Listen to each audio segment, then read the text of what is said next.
ताजा खबर और मैं हूं गायत्री शर्मा। शुरुआत इस वक्त की बड़ी खबर के साथ। जम्मू कश्मीर के त्राल से इस वक्त की बड़ी खबर मिल रही है। त्राल में कल से चल रही मुठभेड़ में सुरक्षा बल ने एक आतंकी को ढेर कर दिया है। सुरक्षा बल को यहां पर जैश के 3 आतंकियों के छिपे होने की खबर मिली थी, जिसके बाद पूरे इलाके की घेराबंदी की गई। इस मुठभेड़ में 2 जवान भी जख्मी हुए हैं। तो जैश के 3 आतंकी छिपे हैं, इस तरह की जानकारी मिली थी। इस वक्त की बड़ी खबर, त्राल में कल से मुठभेड़ चल रही है और आपको बता दें सुरक्षा बल ने एक आतंकी को ढेर कर दिया है। रिफत अब्दुल्ला हमारे सहयोगी जुड़ गए हैं। रिफत, अभी क्या हालात? देखिए, लगातार जो है ऑपरेशन चल रहा है, क्योंकि आपको मालूम है कि कल शाम को ये ऑपरेशन शुरू हुआ था। पहले कोऑर्डिनेट सर्च ऑपरेशन शुरू हुआ था और उसमें बहुत ज्यादा फायरिंग हुई इनिशियली, और उसमें एक आर्मी जवान और एक पुलिस का एक जवान जो है घायल हो गया था। लेकिन ऑपरेशन लगातार जारी रहा रात भर, और अभी जो खबर आ रही है 1 मिलिटेंट के मारे जाने की खबर आ रही है। बताया जा रहा है कि 2 से 3 जैश के मिलिटेंट वहां पे हो सकते हैं। फिलहाल ऑपरेशन जारी है, थोड़ा सा टाइम लग सकता है। ये त्राल का एरिया है, चीवा गाँव है, और वहां पे ये मुठभेड़ जारी है। गायत्री, रिफत नजर बना के रखिएगा, अपडेट के लिए आपके पास लौटेंगे। तो फिलहाल त्राल में एक आतंकी को ढेर कर दिया गया है। और आइए बढ़ते आगे। देश की जनता पर लगातार 20वें दिन भी महंगाई का बोझ पड़ा है। पिछले 20 दिनों से पेट्रोल और डीजल की कीमतें बढ़ने का जो सिलसिला है वो लगातार बना हुआ है। और आज भी पेट्रोल के दामों में 21 पैसे और डीजल के दामों में 17 पैसे का इजाफा हुआ है। दिल्ली में आज 1 लीटर पेट्रोल की कीमत 80 रुपए 13 पैसे जा पहुंची है, जबकि डीजल की कीमत 80 रुपए 19 पैसे हो गई है।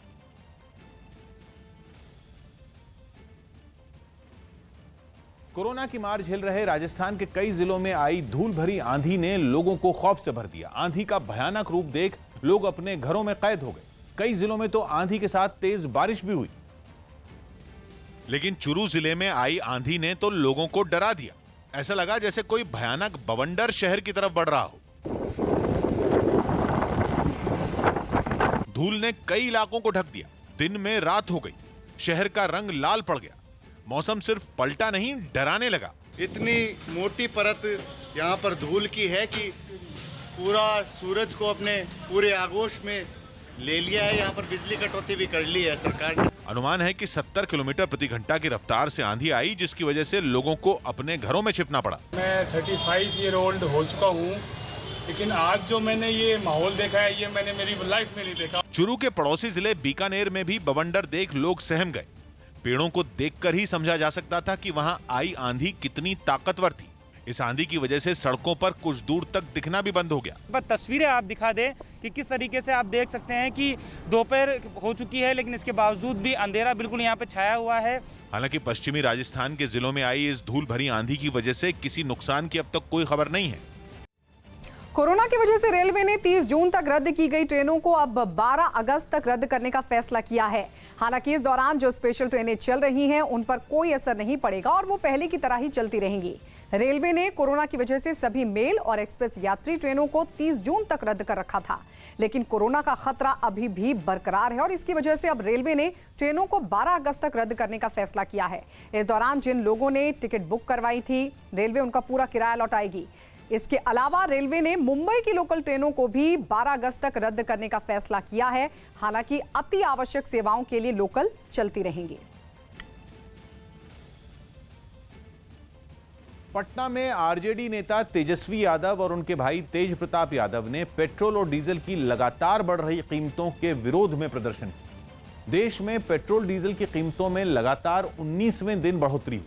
इसी बढ़ोतरी को मुद्दा बनाते हुए दोनों भाइयों ने केंद्र सरकार पर हमला बोला और अपने घर से पार्टी के कार्यकर्ताओं के साथ साइकिलों पर निकलकर प्रदर्शन शुरू कर दिया। विरोध के लिए इसी प्रदर्शन में एक ठेले के ऊपर एक मोटरसाइकिल रखकर भी कुछ कार्यकर्ता चलते नजर आए।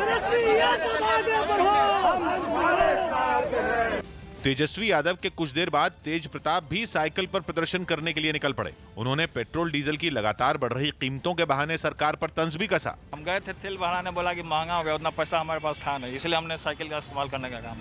तेजस्वी और तेज प्रताप की अगुवाई में आरजेडी की ये साइकिल रैली पटना के डाक बंगला चौराहे पहुंची। वहां एक पेट्रोल पंप के बाहर दोनों भाइयों ने कार्यकर्ताओं के साथ मिलकर एक ट्रैक्टर को रस्सी से खींचा और तेल की बढ़ी कीमतों पर विरोध जताया। सरकार जागो, नहीं तो जनता जो है जल्दी संदेश देने वाली है, तुम निकम्मी सरकार को गद्दी से उखाड़ के फेंकने वाली। कुछ देर बाद डाक बंगला चौराहे पर बारिश शुरू हो गई, लेकिन आरजेडी का प्रदर्शन चलता रहा। बीजेपी ने आरोप लगाया कि राजीव गांधी फाउंडेशन ने साल 2005-6 में भारत में चीन के दूतावास से 90 लाख रुपए की डोनेशन ली थी। एक तरफ कांग्रेस मोदी सरकार को भारत चीन विवाद पर घेरने में जुटी है, तो वहीं दूसरी ओर बीजेपी ने कांग्रेस अध्यक्ष सोनिया गांधी की देखरेख में चल रहे राजीव गांधी फाउंडेशन पर चीन के दूतावास से 90 लाख रुपए डोनेशन लेने का आरोप लगा दिया है। केंद्रीय मंत्री रविशंकर प्रसाद ने एक दस्तावेज का हवाला दिया और हवाला देते हुए कहा कि राजीव गांधी फाउंडेशन के लिए डोनेशन देने वालों की 2005-6 की लिस्ट में चीन के दूतावास का नाम भी लिखा है। उन्होंने आरोप लगाया कि डोनेशन देने की शुरुआत तब हुई जब राजीव गांधी फाउंडेशन ने अलग अलग रिसर्च के हवाले से बताया था कि भारत और चीन के बीच बिना रोक टोक के आयात निर्यात का होना जरूरी है। सोनिया गांधी और राजीव गांधी फाउंडेशन की अध्यक्ष हैं, जबकि पूर्व प्रधानमंत्री डॉक्टर मनमोहन सिंह और राहुल गांधी समेत प्रियंका गांधी और पी चिदम्बरम इसके सदस्य हैं। कांग्रेस पार्टी जवाब दे कि चीन के साथ इतना प्रेम क्यों बढ़ गया था कि पार्टी के साथ एमओयू हो रहा है, राजीव गांधी फाउंडेशन को चाइनीज एम्बेसी पैसे दे रही है।